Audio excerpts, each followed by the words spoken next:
You're watching KLTX, Channel 15, serving the city of Lufkin.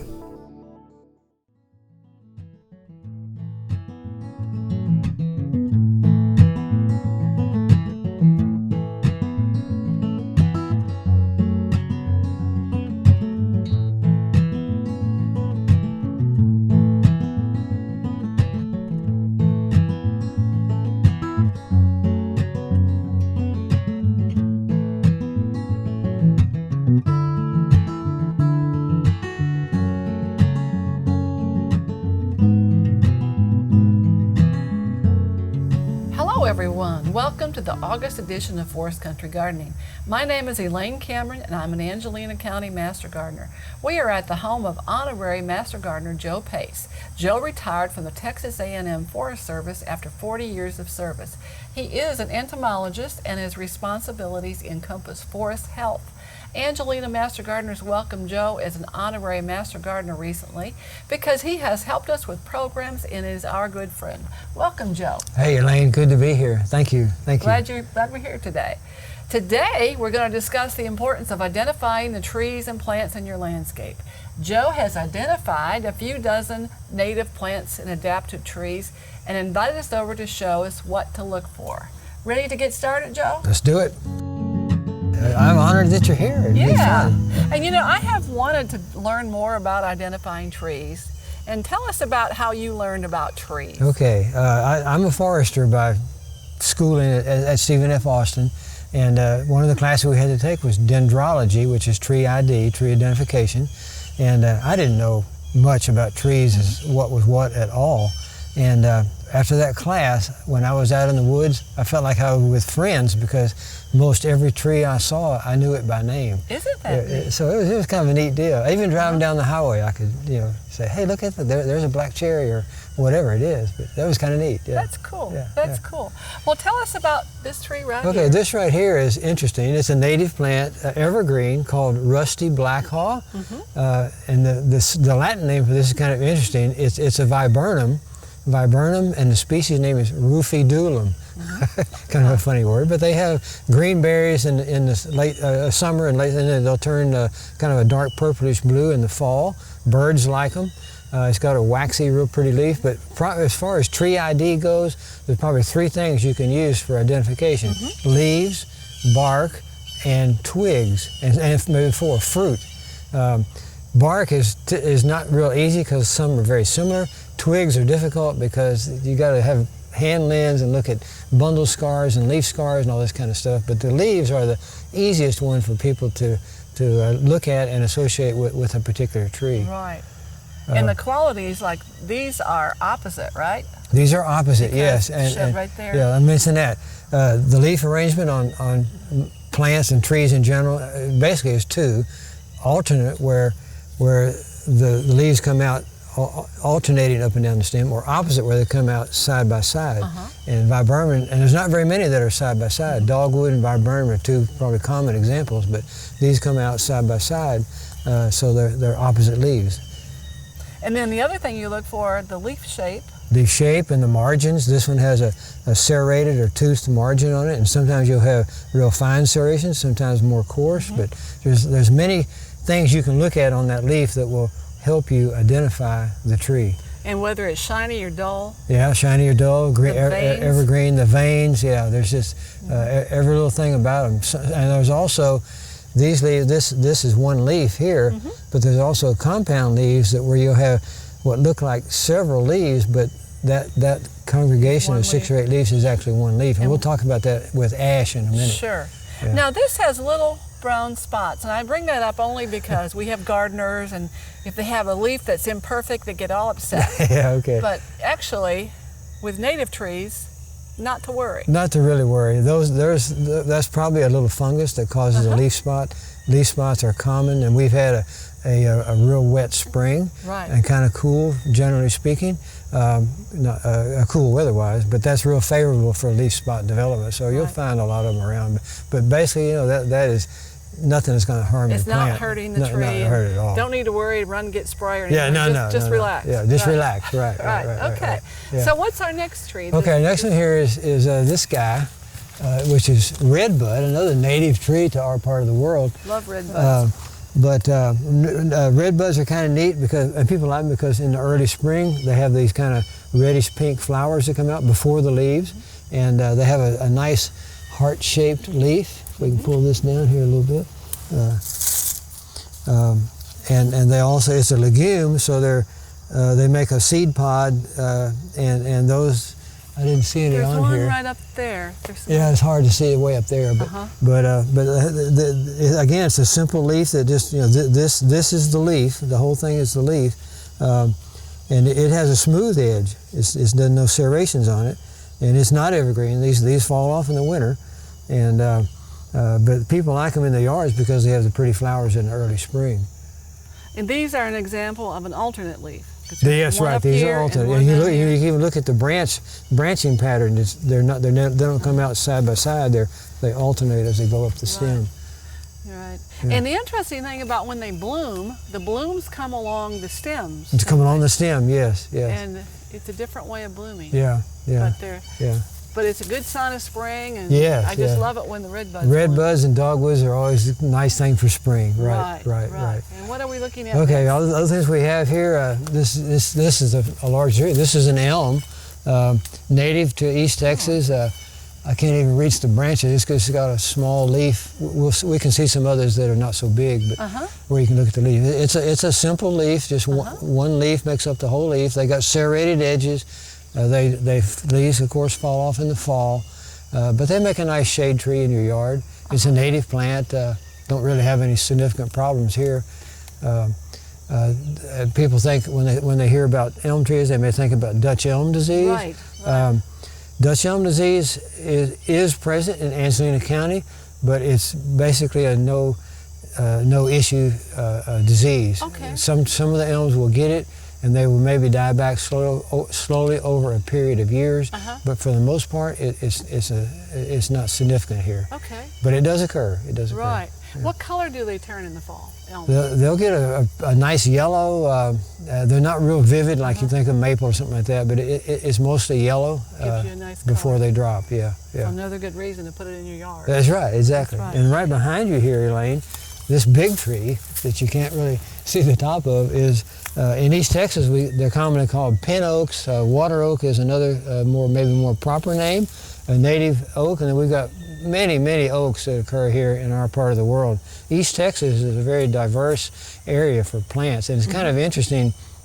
You think about our piney woods here in East Texas. People think about Texas that never been here. They think about deserts and sand and that kind of stuff. But East Texas is kind of the very southwestern fringe area of our eastern forest. Right. So we can find trees that grow here that also grow in Maine, the state of Maine.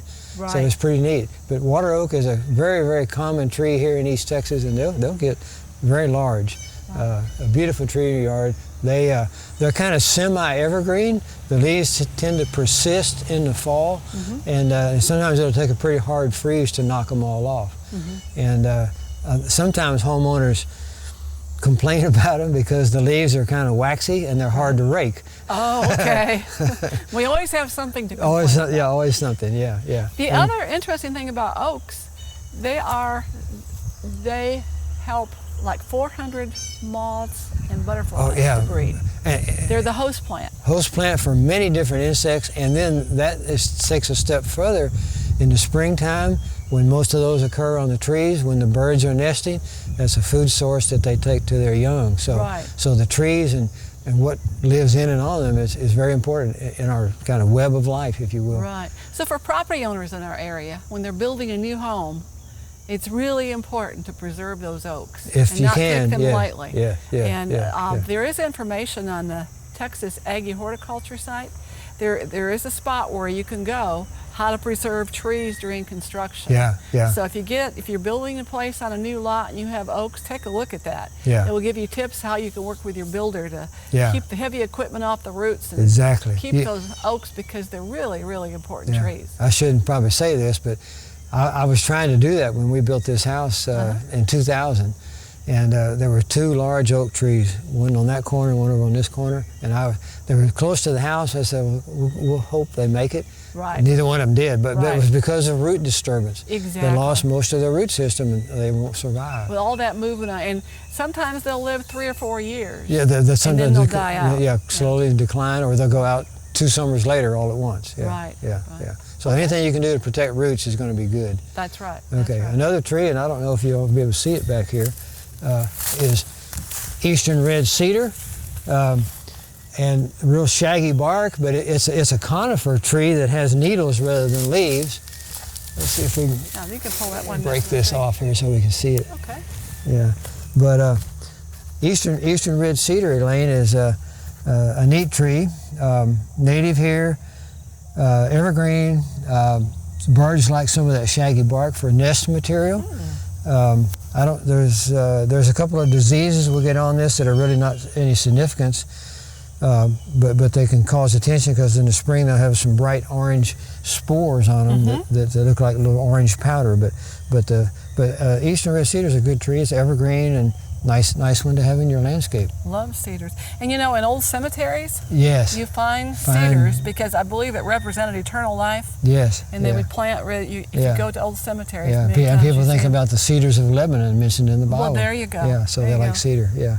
And then, go ahead. And then I was going to say, cedars in Texas get a bad rap because in central Texas, Yes. where the ecology has changed, where they no longer let them burn naturally, the cedars have proliferated. Yes. They're everywhere and people have allergies. Yes. But that's not really the case here because we don't have these large colonies. Right, exactly. But yeah. they're wonderful Yeah, trees. I love them. and the cedar out there in the hill country in central Texas is a different. The cedar here is really the Latin name is juniperus or juniper. So the ones out there are called ash juniper, Okay. and but it's a cedar, but it's a different, Slightly different than what we right. have here. But yeah, you're right. They have just.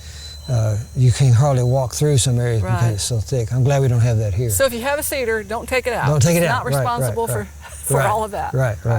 And then if we move on over this direction, we can pick up a few more things.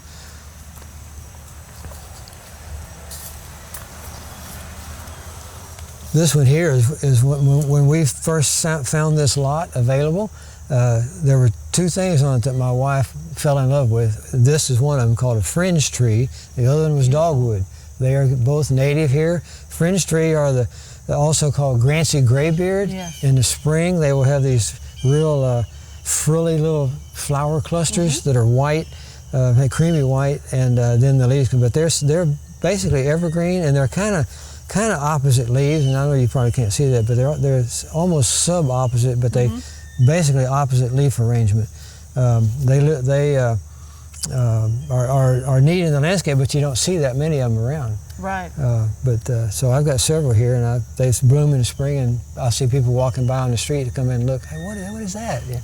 Yeah, it's unusual. Yeah. We often sell them in our plant sales. Yeah. And they disappear. People love Oh, them. they love them. Yeah. But if you see them in the forest, it just looks like this beautiful silver cloud. Yeah. They're Just gorgeous. really neat. Really neat. And what else we got here? I don't know if you can get back in here or not, but I've got a dogwood that's ailing. Oh. I'm afraid it's probably going to be not here too much longer, and I don't know how to stop it. I've kept water on it, and dogwoods can be kind of sensitive to water because they're a shallow-rooted tree. But the people always like dogwoods because of their blooms in the spring, and I have to have fun sometimes. I'll tell people, well, you can always tell a dogwood by its bark. That's pretty lame. Yeah. But anyway, it's probably not going to make it, and that's not good. But I don't really know how to stop it. Right. Another They're tree. a gorgeous tree, and what I was going to say is people want them in their yards, but they're really hard to transplant. They're hard to transplant, and they're pretty picky about their site and sunlight and water and soil. You can't just stick one in the ground. It may or may not make it. Yeah, I've heard it said if you want a dogwood tree, buy a house that has a dogwood in the yard. Exactly. Yeah, that's what I did. So otherwise, enjoy them in the forest. Yeah, that's kind of what I did, but I'm still losing them. You know, a tree that we sometimes recommend as substitute for dogwood is Mexican plum. Yeah. Because it's a pretty white blossom. Yes. And we'll have some in the In fall a plant sale. Good. But it's hardy and it grows and it doesn't have all the problems you have with dogwood. Dogwoods, right. Yeah. One other one here that's right in this little area is black cherry. Has really neat bark. The leaves are way up there, but the black cherry is another native tree in our area. The birds like the berries on it. They're not edible to people, but the birds like them. But you don't see a lot of black cherry around. And I've got another one over here that's much larger, but this one just kind of volunteered, so I've left it. It's trying to get to the light way up tall to get sunlight. But neat tree. They too are an important host plant. They're rated really high with oaks and cherries. So another important tree to keep for the ecosystem. One of our beautiful swallowtail butterflies called a tiger swallowtail. This is their primary host plant for the caterpillars. So, so it's kind of neat. Neat tree. Hang in there, baby. And then let me go over here. Okay. This one here is another. Not another. This one is a mulberry. Oh, wow. And I have berries on it that I find out in the street, but the birds love the berries. In the early summer, they'll produce berries. So that's kind of neat. It's a native tree here in East Texas. And then right behind me here is another native tree that's pretty good size that you don't see a whole lot of, but it's ash. And ash is interesting. It has a compound leaf, which we can't see because it's way up there. But the bark is somewhat unique on ash, but also sweet gum will look kind of like it. So bark is not a real good ID character. But ash is another tree that's native and a nice one to have in your landscape. Pretty. And then right here beside it is a hickory tree. And I don't know if you can see this or not, but we've got several different hickory trees that occur in our area. They're related to the pecan, same genus, the different species. But this little corner on my lot, we've probably talked about 8 or 10 different trees right here. We don't have to walk very far. Don't have to walk far. And these are opposite leaves. Yes, this is again the Grancy graybeard or fringe tree. That one is, okay. And ash is opposite, but it's a compound leaf rather than a simple leaf, and like I say, it's way up there. So Joe, tell us about what we have here. This is another really neat plant that's very common in East Texas called American beautyberry or French mulberry, and it's an interesting plant because of the berries. If you can see those, they're green right now, but later in the year, in like September, October, they'll turn real beautiful purple. But they're great. Birds love them. Deer love to browse the foliage. So it's a neat plant in our area. It has opposite leaves. If you can see, they come out side by side rather than alternate up and down the stem. Another one of our opposites. And you can look at the edges of the leaf. They've got some serrations on it. But it's a native common plant in our area. They're deciduous. They lose their leaves in the winter. But the birds love the berries. I see mockingbirds, especially when everything else is gone, they love to get those berries. Right, and in the nursery trade, they come in white as well as purple. Oh, the berries? SFA even has some that are pink. Oh, wow, I didn't know that. So if you want to use them in your landscape, there's choices, but you're still using a native plant. And they were all over this property when we came in. I've kept most of them. Some have died, but I've kept most of them. The blossoms are pretty in the spring, Yes, too. they have real pretty. Blossoms. And the berries kind of encircle the branch. The blossoms do the same thing. Right. They're kind of a real light purple color, real pretty. And then another one that's real common, this is probably not a real good example, but it's a yopon, which is actually a holly. Yopon, it's an evergreen. It's kind of interesting. The Latin for all the hollies is Ilex, I-L-E-X, but the species name for yopon is vomitoria. And people now are making some teas out of the leaves, but you have to be careful. If you drink too much of it, it'll make you sick. Right. So the deer love it as a browse, doesn't bother them at all. But if people were to ingest a lot of the leaves or something, you'd probably find yourself throwing up. Yeah, I think the early Native Americans use it as like a purge. Right. Yes, a medicinal plant. Right. Exactly. So they're kind of neat, and yopon is extremely common all over East Texas. Right. Evergreen. neat little plant. Neat little plant. Yeah, and it serves a good place. I mean, people, I think it's a weed because Yeah. it's so prevalent, Yeah. but really it's one of our good native Yeah, plants. yeah. In forestry, they kind of gripe about it because it'll get so thick that you can't work get in the through. woods. But Right. and also it's got a waxy evergreen leaf, and during times of drought and we have fires, this stuff almost burns like gasoline. It's really can be bad in fire situations. Okay, so something important to remember when you consider fire. Yeah, you want to keep home. a defensible place around your Away house, from your your house. property. Yeah, so if you do have a fire, it doesn't jump to your house. Right. Yeah. Right. Yeah. Yeah, and they come in a lot of landscape. There's several forms Yes. that's on the market Yes. of Yopon. Right. Yeah. So don't despise Yopon. Right, don't despise Yopon. Yeah. Just be aware of what you got. Yeah, There you go. Yeah. This is my other black cherry that's a pretty good sized tree. For my experience, black cherry, of course, they'll get to be large trees, but if you look at the top of that, you notice that almost no leaves. Right. There is a leaf spot that has gotten on that tree for several years that basically causes premature defoliation. I got in touch with some folks at A&M, and they haven't got an answer for the name yet. I'm sure it's an identified fungus, but I don't like the fact that it gets bare by midsummer. But it hasn't killed the tree. Hadn't killed it, but it might over time if that keeps happening Right. year after year after year. Right. Now, notice the bark looks quite different than the other black cherry. If you go on up higher, it'll be like the Right. younger tree, but the more mature bark, the bark will change as the trees get older. Right. Okay. People ask questions about, well, if I was to drive a nail in here today, in 5 years, would it be up here? No, that stays the same. All the growth goes out of the top, Okay. the tips of the branches. But so this mature bark here is going to be different than the bark that's up above. It's much not near as old as what that is. So back to your point, bark is not Bark, the yeah, first choice to identify a yeah, tree bark pest, bark is good, but leaves are much better. along with other. Along with other things, exactly. Characteristics. Yeah, Okay. yeah. Okay. Anything else? Oh yeah, this right here. Oh, yes. This is really a scraggly looking little tree, but this is called sumac, S-U-M-A-C, sumac, and it has a compound leaf, and this one is called winged sumac because it has a little wing on the leaf. Oh. And it's a compound leaf that, if I can get one off of here without tearing it all up.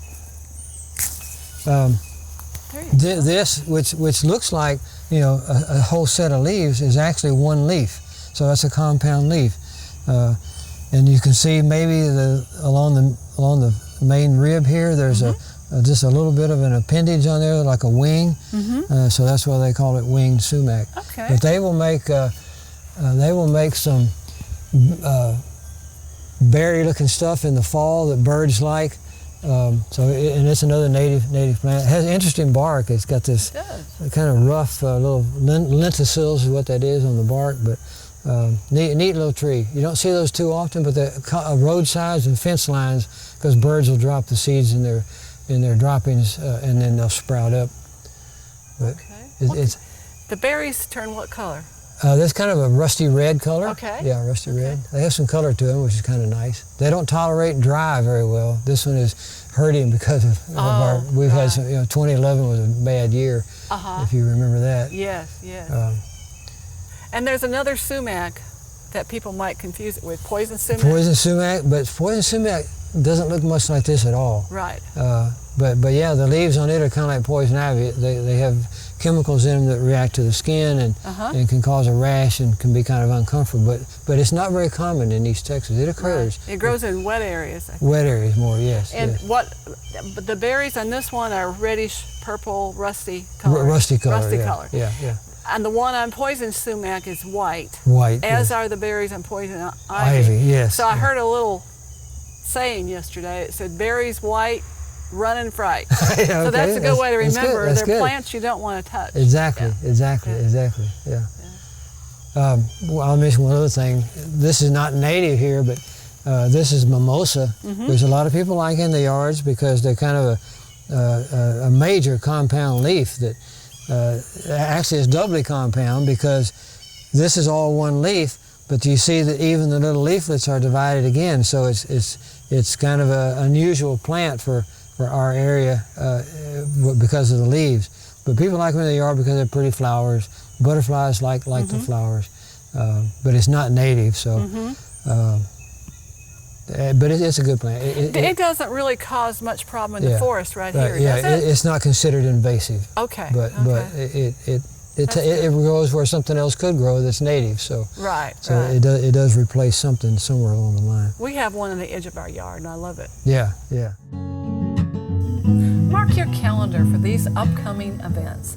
Fall vegetable gardens will be the topic of Angelina Master Gardener's noon program on Tuesday, August 20, noon until 1 p.m. Dr. Joe Masomny, Texas Agrilife fruit and vegetable specialist, will be the speaker. Admission is free. Angelina Master Gardener's Fall Native Plant Sale will be held on Saturday, September 28, beginning at 8 a.m. at the Master Gardener Greenhouse in the Farmers Market. We will offer native grasses, perennials, shrubs, trees, and vines. Edible selections will include citrus, native fruit trees, and herbs. Proceeds fund scholarships and educational projects of the Master Gardeners. Plant lists will be posted on Angelina County Master Gardener Facebook page in late September. And this concludes the August edition of Forest Country Gardening. Until next time, this is Elaine Cameron wishing you happy gardening.